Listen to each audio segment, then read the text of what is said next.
listening to the Stoic Solutions podcast, practical wisdom for everyday life inspired by the ancient tradition of Stoic philosophy from Greece and Rome. I'm your host, Justin Vacula. Visit my website at stoicsolutionspodcast.com. This is episode 101, Philosophy and Poetry with Dr. William Irwin.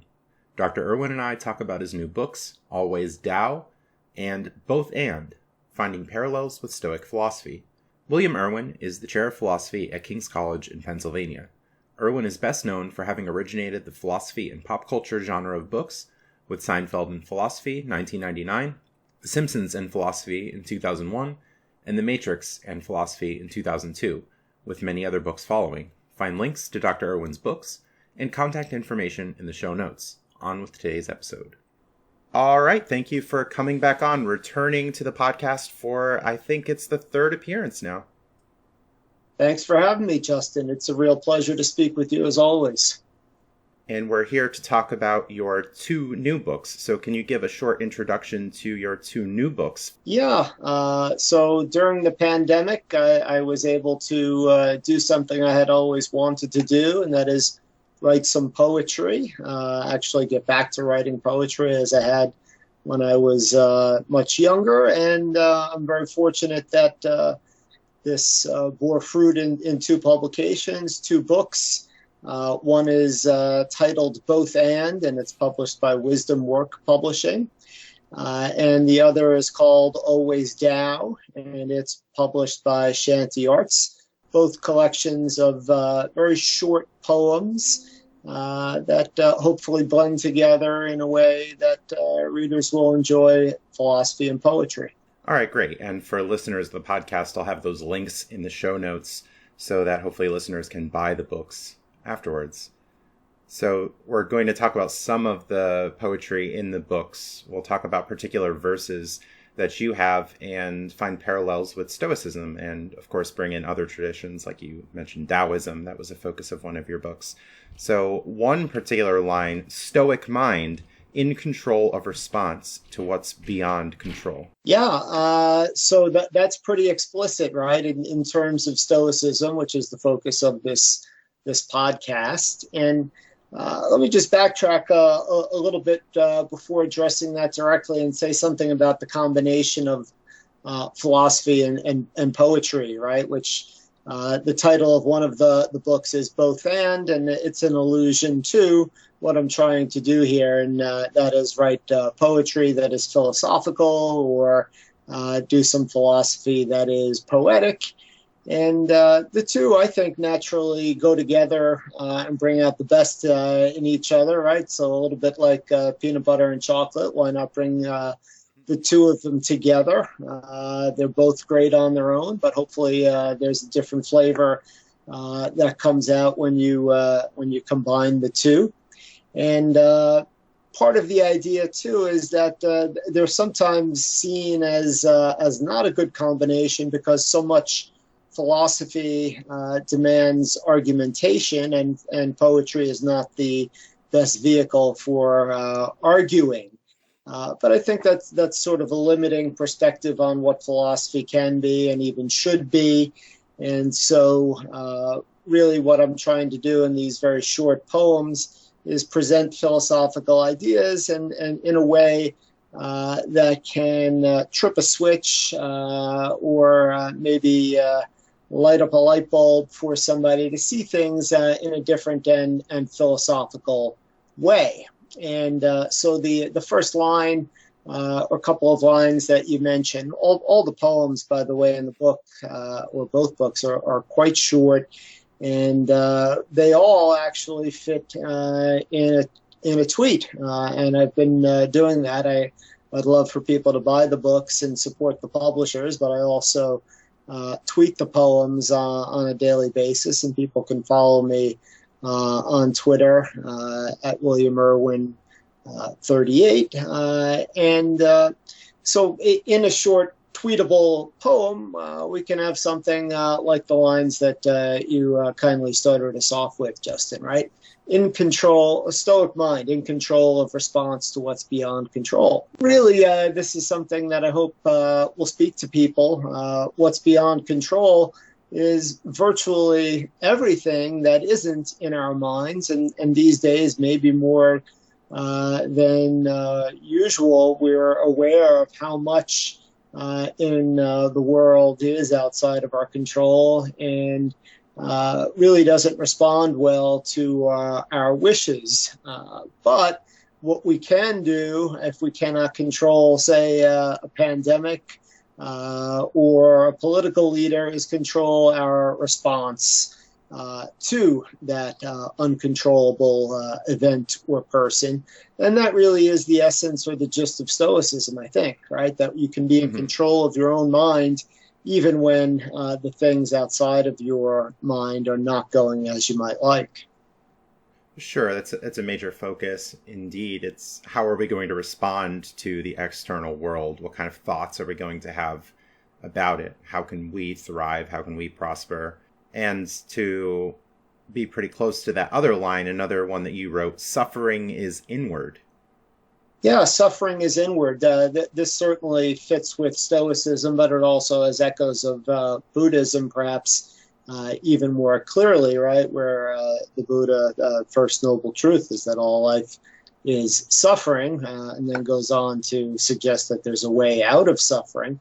And part of what's implied in the line from the poem is that suffering is not the same thing as pain, right? I can be in physical pain and not necessarily suffer. And of course, I can suffer without being in physical pain. Suffering is more like the interpretation of the pain, whether the pain be physical or mental or emotional. I can choose my attitude toward it.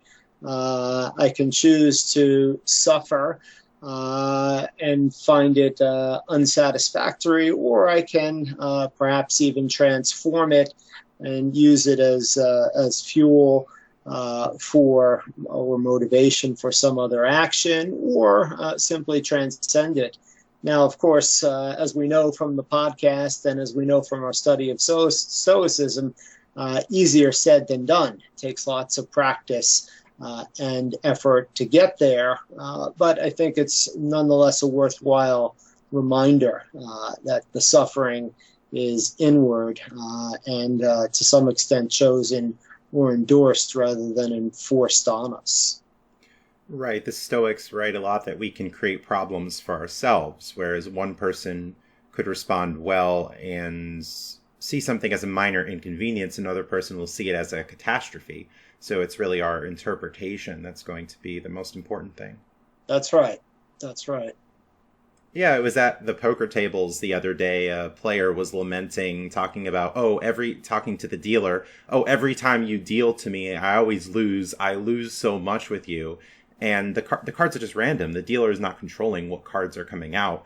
But for some reason, this player is focusing on a particular dealer that, with this dealer, I've lost X amount of money. And of course, that's the dealer's fault, but not the player's fault for playing the hands in certain ways where they could have made folds or they could have played the hand more aggressively, right? There are all these different interpretations that you can have. And if one were to ask me, what are your 5 most winning dealers? I'm not even paying attention to that, but this player has a particular focus and they're creating their own suffering.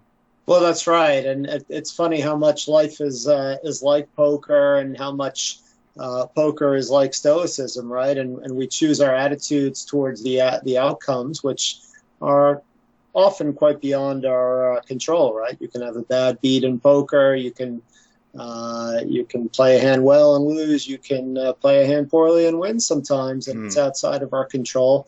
Of course, the natural tendency is to see that, it's skill when I win, and it's bad when I lose, right? Right. Yeah, very interesting. Very interesting, and it's one of my favorite lines from Epictetus, to behave as the dice counters, that the dice will fall as they will, but how we can use those results is our own choice, how to apply skill.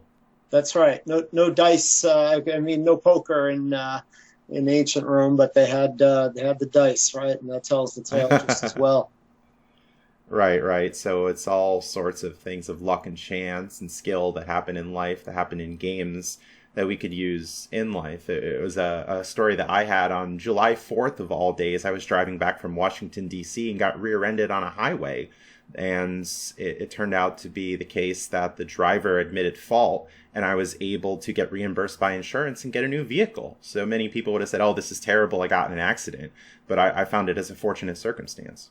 Yeah, that reminds me of the old Taoist tale. I can't recall all the ins and outs, right? But it's basically the farmer gets a horse that seems like good luck. It turns out the son breaks his leg falling from the horse. Bad luck.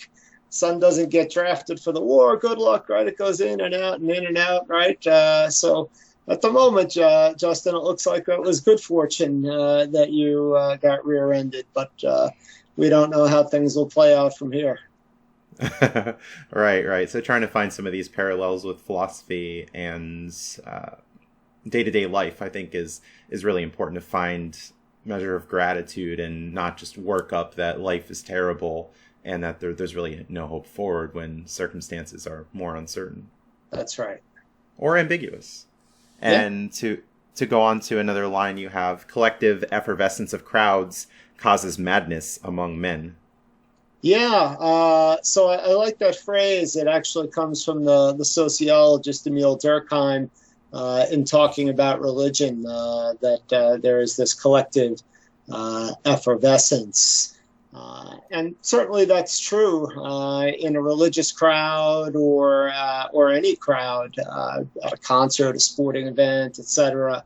That there's a sense of something where the whole is greater than the sum of the parts, and the other part of that part of the poem there, of course, alludes to Nietzsche, who remarks something to the extent that madness is rare among individuals but common among crowds, right? And so this is something I think that we need to be wary of, right? Maintaining our own composure and individual sense of things amidst crowds, right? These days, crowds sometimes are virtual crowds and internet mobs, as well as the crowds of human bodies together, right? There's something intoxicating and fun about being part of a crowd in many cases, but it sure has its dangers. Right, and online I was listening to a conversation with Bob Saget and Gilbert Gottfried, comedians, of course, and Bob Saget just recently died as we're recording here in early January, and he was talking about a Twitter mob came after him, and after 2 days it just went away, and some people would think, oh, all these people are going after me online, so the world has ended, life is terrible, but he just ignored it and moved on with life, and they went away, so it was good for him to not make a catastrophe or capitulate in the face of people just making objections to comedy. Yeah, no, that's great. I didn't know that story about Saget, but it certainly validates the wisdom of don't feed the trolls. And John McWhorter, the linguist and public intellectual, has similar advice about. And he's been attacked many times, right? Of just not feeding into it. It goes away eventually. Right. And the Stoics, particularly Seneca, talk about the madness of crowds, that if we're around disreputable people, we can be swept up and we could make poor choices. There's always that peer pressure, right? That other people are just encouraging us to do things that we know aren't virtuous, but yet we just go along anyway, or sometimes don't speak up in the face of injustice. Yeah, that's a good point. And as we're talking about this, it sheds a little light on Epictetus for me about, I mean, sometimes, as you know, Epictetus comes across as a bit of a spoil sport and a bit of a downer in his choice of examples and language. And, he cautions against going to the theater too much or sporting events and this kind of thing. And that always struck me as, oh, come on, you have to live a little and have fun. and I still think that. But when you contextualize it for this particular insight, that being among a crowd is more likely to lead to you losing touch with your own ruling purpose and your own individuality. You can see why those examples may have come to mind for him. Right, and for the Stoics, moderation was really important, to not forsake all entertainment, but yet to be responsible. Yeah. That today, okay, we can say play video games for a few hours on an off day, and that's great, but if it's going to get to the point where we're playing like 15 hours a day and not accomplishing other life tasks and not making a living, we're not responsible for others, right, that could get really bad. So it's the extremes that we should avoid. Right, absolutely. And it's very easy nowadays with social media to just be scrolling and responding to everything, and the something is wrong on the internet syndrome. And that doesn't seem to be a great use of time either. So yeah, finding that good balance and the good people and the good groups out there. And it's not to be elitist, but we should be mindful of where we're spending our time and who we're spending our time with. Oh, that's absolutely right. Choosing and selecting that. There's that used word of curating, right? But we really need to curate our own company, the people who we spend time with, both in person and online as well. So I'm a big advocate for restricting. I don't abstain from social media, but I really restrain my amount of time used there, and sites that I'll look at and for how long, etc. Good. And to move on to another line, you write, to enjoy the present, invest in the future. Yeah, I'm intrigued that you picked that out because I'm not sure that it's great stoicism. So maybe you'll have a different take on it than I do. The present is such a short moment. All right, I would like to. I had said to someone in passing, I'd like to expand the length of the present moment. That as a New Year's resolution, I don't tend to make those, right? But sometimes in staring at a fire or a body of water, the present moment, expands for me, and this occurs in moments of flow and being in the zone with things as well. But otherwise, I find that I'm often enjoying the present moment most when I'm doing something that actually invests in the future. So I'm in between semesters of college teaching right now and doing preparation work and taking care of some things that I know I won't have quite the time to do when the semester arrives. And so that's a kind of an investing in the future that makes me feel like I'm making good use of the present, as opposed to, say, dittering away time on social media or something where I'll feel like time's not flowing, I'm not enjoying the moment. So I don't know what you think about that. Yeah, I was thinking about some of the Stoic texts talking about work and wealth, and that some people can get so caught up in a rat race of keeping up with their neighbors and spending all this money on stuff that appears to be frivolous. Like, okay, you've accumulated all this wealth, but what are you doing with it? Are you buying these fancy houses and fine foods and things that you really don't need? And are you really still happy at the end of the day? Or you maybe can invest that money and have more peace of mind in the future, where you won't have to toil day to day to buy stuff that you really don't need. So they're talking about using our time well and finding some profession that brings meaning in life. Oh, I like that, Justin. I like the way that you interpret that. That does fit with the way that I like to approach life.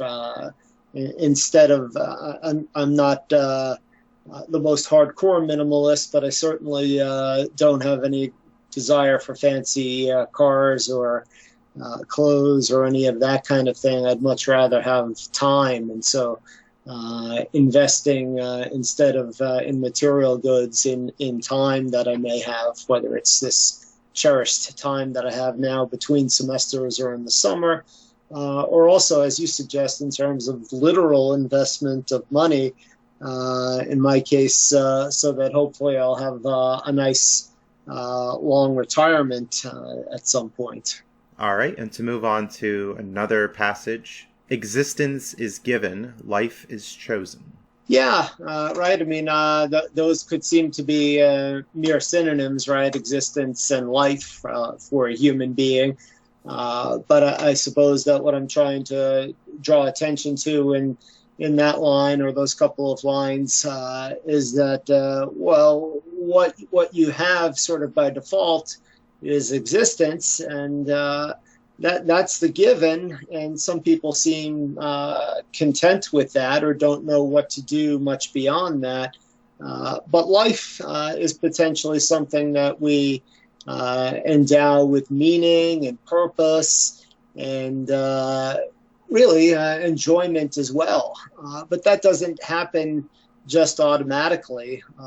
It's chosen, right? And of course, this gets back to Stoic mindset, right? Where we don't look to just what's given, but what we choose.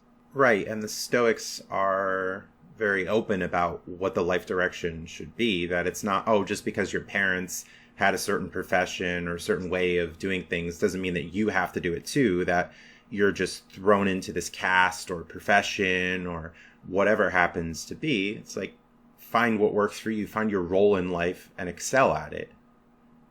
Yeah, that's right. And as you explain it that way, I think of connections between Stoicism and existentialism as well, where the emphasis is so much on choice and authentic choice and not simply following what other people may want for you.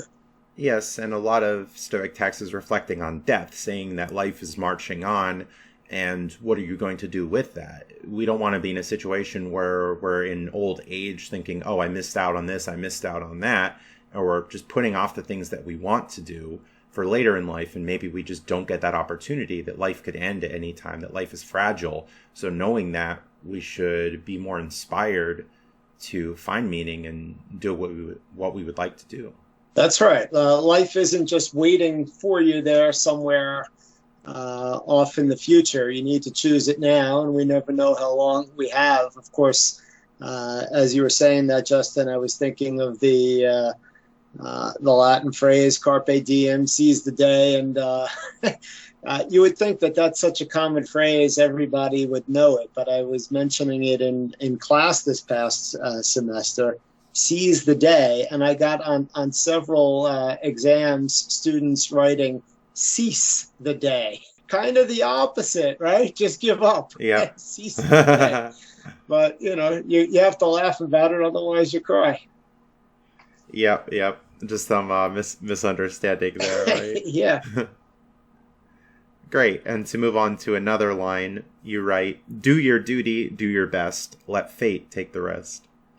Yeah, as you read that back to me, it doesn't sound quite as good as it looked to me on paper. The rhyme makes me cringe a little bit, but the message I certainly endorse. And actually, as we're mentioning connections between Stoicism and other traditions, I think the image that I had in mind with this was actually Hindu and the Bhagavad Gita.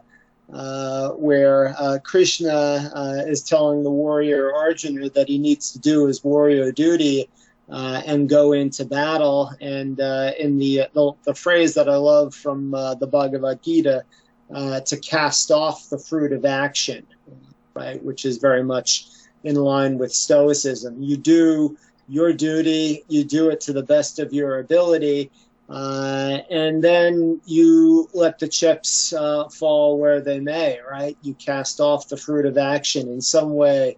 It's not even your business the way that things may turn out, right? Using more Stoic-friendly language, fate takes the rest. Yes, there's an acceptance in that we're going to do what's in our control, and the outcome might be outside of it. We talked about poker earlier as being an example, and the Stoics write about an archer, that the archer could take very careful aim and try to hit that target, but the path between the arrow and the bullseye, there's a lot that's going to go on there. And okay, we won't always hit that bullseye, but we're going to strive and do our best to try to get that outcome, but we shouldn't be so attached to it either that, oh, I missed, so what a catastrophe. It's like, okay, well, maybe we could use that as an opportunity to do better or take solace that we did the best that we can in that given moment. That's right. I mean, you nicely point out, too, the way that we don't even always know what the best outcome would be, right? It seems obvious maybe that winning the game is the best outcome, but maybe losing it, in the case of the poker game, makes one of your opponents think that they know something about you that they don't really, and it leads to a bigger win on a later hand. And I mean, life just plays out that way oftentimes too, where it turns out to be a blessing in disguise when something wished for doesn't come through.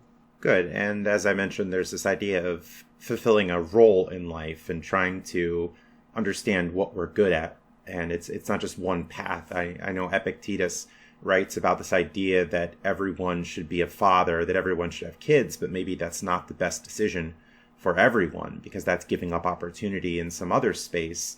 And maybe you can be someone who goes about the world and teaches others, for example. But if you had a child, you wouldn't be able to do that because you would be bound to those responsibilities. So there's not just one path for everyone. And don't be shamed into taking a certain societal path just because other people say that that is the thing to do, because there are just multiple paths that can lead to fulfillment and virtue. Yeah, that's right. I mean, to use the term from economics, there are opportunity costs involved with everything, right? There are trade-offs that we make in choosing something, no matter how good. And I like the way that you put that, Justin, in talking about multiple paths. It makes me think about, for example, in the realm of romantic love, right? And this idea of whatever you're the person you were meant to be with, and how limiting and problematic that is, right? We don't have a single soulmate or person that we're meant to be with, and there are always other possibilities, much as we may cherish the ones that the choices that we've made and the people who we've been with, and that idea expands beyond just that to what you nicely talked about in terms of choices and paths we can make, we can walk, and we don't need to walk the ones that other people may be pushing us into. And there are multiple possible paths that any person might walk that could be equally fulfilling or nearly as fulfilling. Yes, there could be a scarcity mindset that people get caught up in as, oh, well, this person is the one for me. And if it doesn't work out, maybe they try to get back into that relationship, or they stay in relationships that really aren't too good for them, that the partner might be abusive or just a bad fit. But, oh, just because I grew up with this person, I should continue this, or, oh, I'm already so invested, so I can't walk away. And then they're just not happy. And then that's not a good way to go. Yeah, life is a lot bigger than that, right? A lot of other possibilities.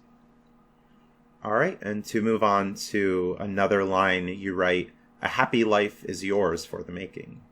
Yeah, I was thinking about that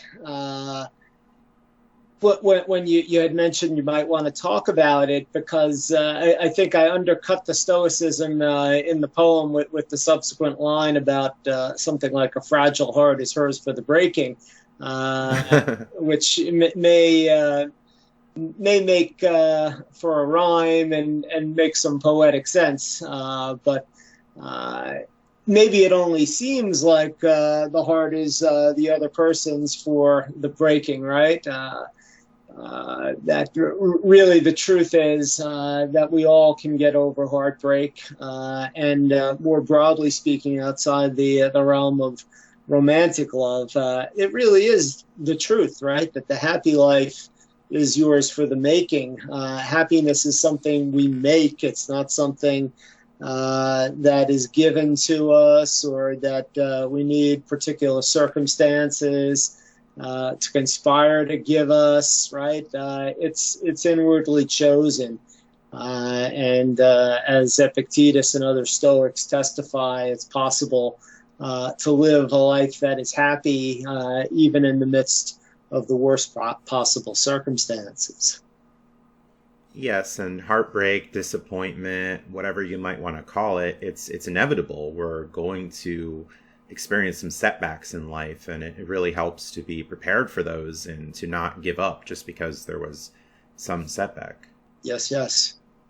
Yeah, the Stoics write about how life isn't always like a picnic. It's not going to be all this pleasure back to back, that it's not going to always go the way that you want it to. And it's important for us to lower our expectations and not just think that everything is going to work out the way that we want it to. It's just not a realistic way to live. That's right. I mean, it's not to say that you have to have a negative outlook and expect the worst, but allow yourself to be surprised by the best, right? And certainly, it's a thrill and a pleasure when things work out well and you're not already expecting them to or demanding that they do in your mind. Yeah, we can't force reality to mold to our expectations, wants, hopes, dreams. We can try to shape it, but we don't have all that control, for sure. Yeah, I think that's an important distinction to make in Stoicism, that we can help to sort of shape the way things may happen with a positive outlook and approach, and we can certainly influence things even if we can't control them. The very real world example that I often use in teaching students about Stoicism and distinguishing between control and influence is their grade in the class that they're taking with me at the moment, right? They have tremendous amount of influence in bringing about the grade that they want and shaping the experience that they have, but they don't control it ultimately. Things are involved that are outside of their control, the questions that happen to be asked on the exam, etc. But then again, too, it's like Epictetus's story of the dinner party, right? Where if you're invited, it means you paid the price, whether that be in flattery or whatever else. And if you're not invited, you have something in place of that, right? You didn't have to flatter the host. In this case, your grades, you have tremendous influence in terms of paying attention in class, taking good notes and studying, and you really increase your chances of getting the grade that you want. But if you don't do those things, you have the time that wasn't invested in studying, and you can do with that with what you want. Yep, and just don't be the student showing up at the last moment asking for extra credit, right? Did I miss anything important? Oh, yeah, that one too. Oh, yeah. I wasn't able to make it to class. Did I miss anything? Okay. You missed the class, yeah. All right, and to move on to another line here, you write, reality leads to humility, leads to gratitude, leads to happiness. Yeah, I guess I was channeling my inner Yoda with that one about, I forget how that one goes, about hate and anger leading to the dark side or something like that. Yeah. But this is something maybe a little bit less obvious, concatenation of ideas that I've found to be true, right? When I look at reality square on, it does lead to humility, because I realize how fortunate I am, and how lucky I am that certain events conspired or went the way they did. I could be dead however many times over, or be in horrible situations. Based on maybe some poor choices that I've made and things that could have happened. So, I mean, this is true of anyone, even if they choose well. That looking at reality leads to humility, I think. And with humility, we can cultivate gratitude, right? Because I realize that lots in my life is there to be grateful for, because it easily could have been otherwise. And to me, gratitude leads to happiness. Gratitude, if cultivated, is better than any drug. I mean, if they could bottle gratitude or put it in a pill, that would rival whatever. See, I don't need those little blue pills, because I can't even think of the generic or brand names for it. Yes, and with depression, it's typically negativity bias that people have, that they're paying attention to all the things that are going wrong, but not to the things that have gone well or are going well. So it can be very easy to get caught up in that negative thinking rather than appreciating the positives that you have that we can often just take for granted. Yeah, that's right. And so this is a little prevention rather than cure. I mean, there are lots of Stoic extensions in the realm of cognitive therapy and things like that that allow us to root out or talk back to negative thoughts. But in addition to that, why not do a little prevention and focus on the positive by cultivating gratitude? Yes, and to move on to another passage you wrote, the world is full of people who mean well, but do harm. Well, choose your own example there. I see lots of them all around me, and I think it is helpful to keep in mind that a lot of the people who we see as doing harm actually mean well. In their mind, they really are trying to do something good, even though the results, the consequences may not be that way. And, I put that forward too as a reminder to myself and to the reader not to be one of those people as best we can, to realize that good intentions don't always prevent harm.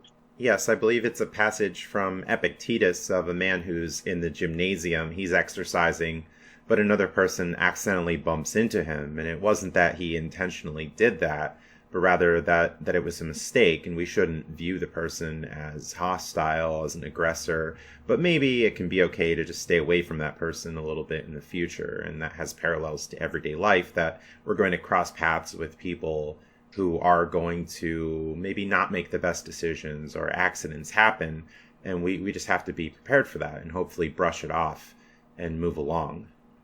That's right, and those examples are pretty innocuous. The person who accidentally bumps into you, or who kind of means well with what they say, but it turns out to be a little bit irksome, or potentially irksome if we let it be, right? But there are more noxious examples out there too, but we don't need to dwell on those. Yeah, maybe something like prohibition in the United States, that, oh, well, look, we can ban alcohol, we can stop the manufacture of this, and this is going to lead to a better society. But it turns out that was not good in practice. Maybe for them it was a good idea in theory, but as it played out, it led to more problems. Yeah, that's right. I mean, I think that's true of prohibition of pretty much anything. And in particular, when you have the righteous crusader very convinced of his or her own justice and everything else, they really do mean well, but end up doing harm. Yes, and to move on to another passage here, you write that death is inevitable, but dying is optional. Yeah, I guess that's the other side of the coin, or the companion piece to the one about existence is given, life is chosen. Death is inevitable, right? And the Stoics are keen to remind us about that for sure, right? But dying, and of course in poetic terms, I mean this in a couple of ways, right? Dying can be a kind of way of living where you're really not living as a full human, or to your full human potential, but it can also be the sort of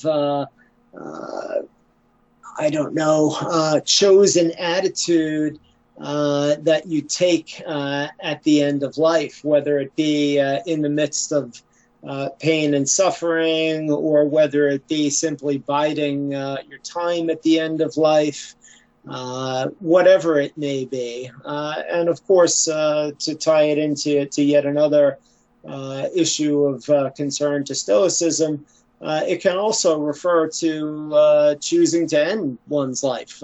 We can end life that way and not for example, endure a period of long and prolonged pain without much quality of life. Yes, the Stoics write that the door is always open, that we have that option to exit, assuming that the circumstances are warranted. And it's not to say a willy-nilly, like, oh, I stubbed my toe today, that's it, I'm just going to opt out. But rather, okay, maybe you have some incredibly damaging disease and you might have to be put on some life support, and it's not quite a life just being in a room and maybe not even being conscious, that maybe it can be better to end it early. Yeah, no, that's right. And the Stoics write that some people have, in fact, ended their lives early, that if you're just going day to day and it's all toil and it's just of your own making, is that really a fulfilling life? Like, what are you doing with your time? How are you using it if you're just exchanging all of your time away and not having a good quality of life? Yeah, that's it as well, right? Quality of life is so much more important than quantity. Another passage similar, you write that life is short but long enough.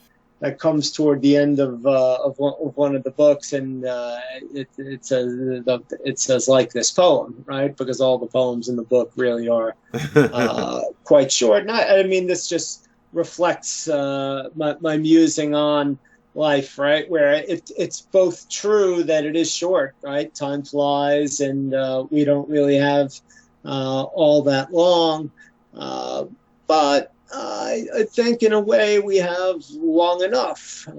We certainly, the idea of living for 1,000 years or 10,000 years or some extremely long period of time, as has been dramatized in mythology and other stories, that's really not that great of a prospect. I mean, what we all generally, or most of us, would like life to be longer than it is, but maybe in many cases it is quite long enough. So if I think about if I'm fortunate enough to live to be 80 and I'm 52 or coming up on 52 now, that doesn't seem long enough, but it seems short, but in some ways, 80 years seems to me like a pretty good lifespan. It helps you to sort of organize and prioritize and feel a certain urgency in life, right? So short but long enough. Yes, again, the quality being more important than the quantity, and hopefully not getting stuck in that end of life of, oh, I missed out on this, I missed out on that, that we can take the time in earlier age. Because yes, who knows what can happen? We can suffer a grievous disability tomorrow. Hopefully that's not the case, but while we still have reasonably good health, we can get out there in the world and accomplish. Yeah, no, that's right. And it ties back to what we were talking about earlier, and right, enjoying the present by investing in the future, right? Living in a way that takes account and makes the most of the moment, and in a way that maximizes really a quality of life over the long run of the short life that we do have. Yes, and another passage here you write about anti-fragility. Anti-fragile, infect me stronger. Yeah, so some listeners will probably recognize the title of Nassim Taleb's book, Anti-Fragile, right, where he talks about things that actually improve under duress and under harsh conditions, right? And the human body is one of those, at least under many circumstances, right, where exposure to germs boosts the immune system. Vaccinations, to some extent, work on this principle as well. And the idea, right, for Taleb with the phrase anti-fragile is that it's not the same thing as being resilient, right? To be resilient could be just to bounce back to where you were, but actually to improve under conditions of, infection or harshness or stress or duress. And this, of course, also really has, as so many things do, its echo or earlier placement in Nietzsche, right, whose quintessential line is that which doesn't kill me makes me stronger. Of course, that's not true of absolutely everything, but it can be true of things, and it very much is in the Stoic mindset to take an injury or an insult and use it as a catalyst to growth rather than diminishment. Yes, and in the Stoic text, there is this talk of the pilot that he can show his skills in the storm, that if he hasn't encountered some sort of adversity, then how would he know the width of his skills? Or Hercules, I think there was talk of as well, of like, well, what good would he be if he hadn't had the challenge? Would he really be good if he just lied in bed all day and just relaxed all the time, and it was just a life of lounging? That really wouldn't have been the moment to achieve excellence. Or the wrestler of wanting a competent opponent rather than just being able to bulldoze over everyone and not really having any sort of challenge. Yeah, that's it. A challenge is what pushes us to be better. Yes, and I think it was Seneca too said that only the madman would welcome disease and injury, but we're not welcoming that. We're not looking for something that's going to overtake us, but rather something that's going to be appropriate for our circumstances that we can deal with. That's right. There's something to be said with being in touch with reality, not biting off more than you can chew, or taking on an opponent who's too far beyond your own skill level. Yes, and the sickness and injury will eventually come, right? So we can be prepared for that and hopefully face it well. Yeah, we have experience to draw on, right? Something we're certainly not going to avoid. And finally, you write, mental chatter gets stuck on what does not matter. Well, I suppose I can only speak for myself, but I bet this rings true for lots of people.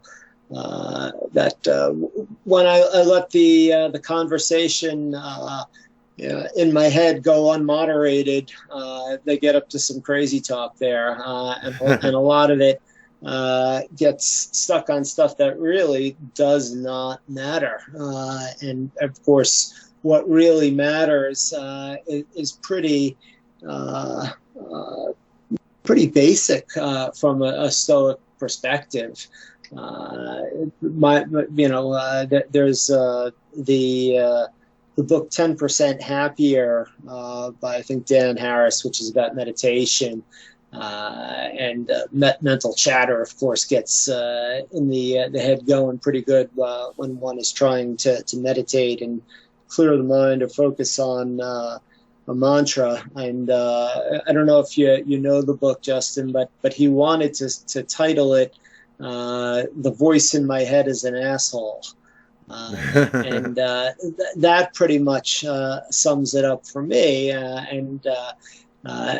Too often it's this sort of play-by-play announcer who's narrating the world and has something snarky to say about this person or that event.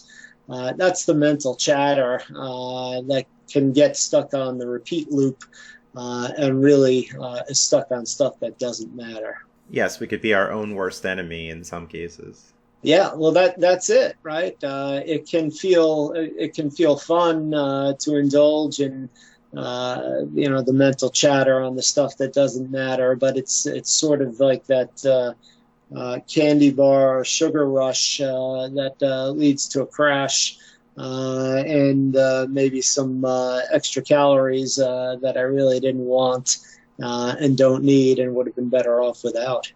Yes, we can also get in our own way if we're trying to have perfectionist tendencies, that we're so upset when we make what we perceive to be a mistake.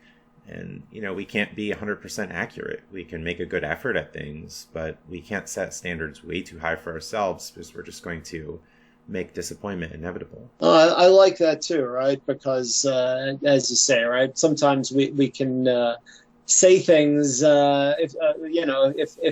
if anyone said some of the things to me out loud that I say to myself and criticize myself about in my own head, I'd lose my Stoic cool pretty quickly, I think. So yeah, beating up on ourselves and being unkind to ourselves is also that sort of mental chatter that doesn't matter.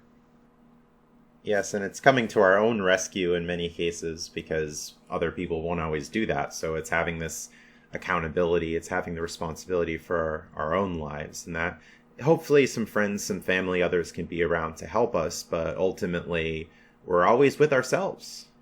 That's it. No matter where I go, I take myself along. Yep.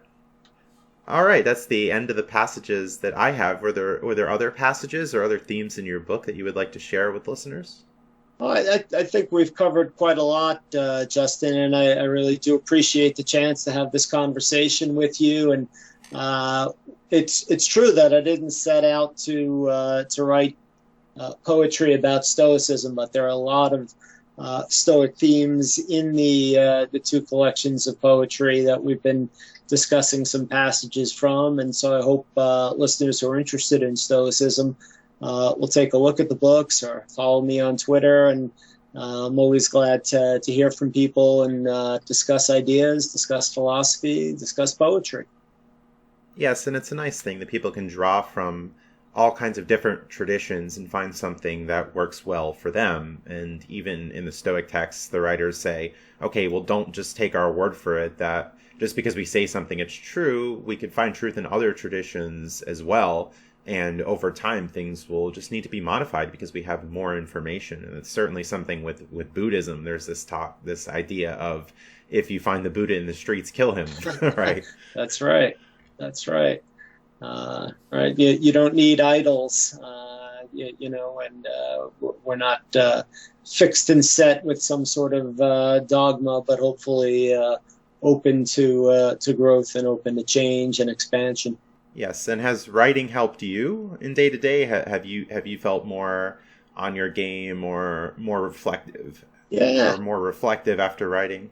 Yeah. Well, thanks for asking that, Justin.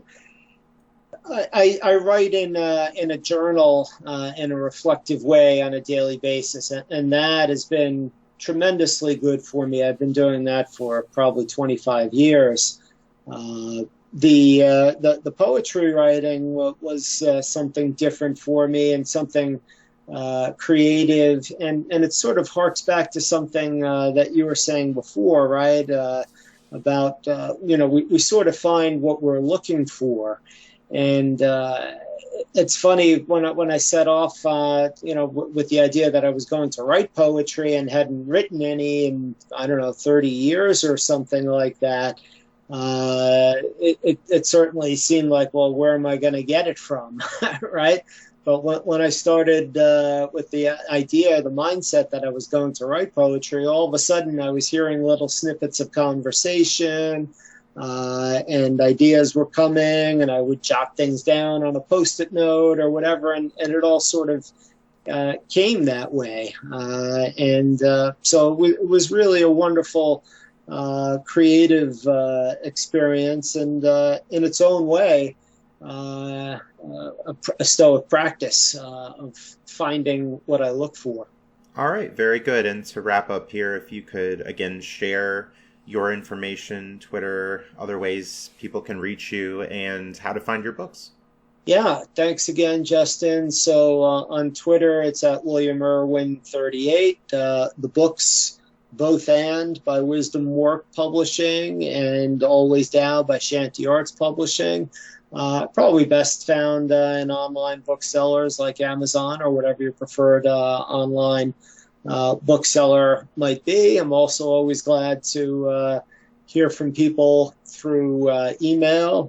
My name, William Irwin at kings.edu. And if somebody were to want a signed copy or copies of books, I'd be glad to hear from you through email and set things up that way, or just be in touch and just be in discussion through email. All right, and that's WILLIAMIRWIN. That's it, at kings.edu. KINGS. All right, very good. Anything else that you'd like to share with listeners?